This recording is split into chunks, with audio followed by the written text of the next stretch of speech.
Matika na zdraví, sinusy od mocniny, tohle mě nebaví, něco tu nesedíme. Chápu, když se něco na dvě půlky dělí, ale řeči o třech polovinách, sorry, nejsem debil. Zeměpis měl jsem rád, zlepšoval orientaci, pomáhal objevit tu správnou restauraci. Uznávám, že škola hrou před školou nebo za ní, tak schválně nás najdou a nebo ne.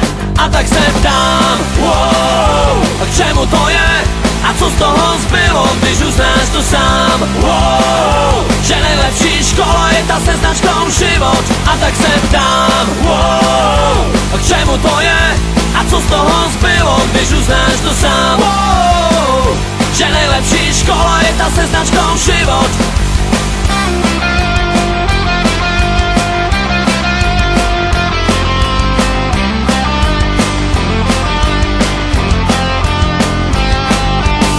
Chemie, krize fakt, tak aspoň sranda byla. Vůbec jsem nechápal, proč bába vypěnila. Stačilo říct, jestli toho kráva tolik ví, ať neblbne tu s kyselinou a pivou vaří.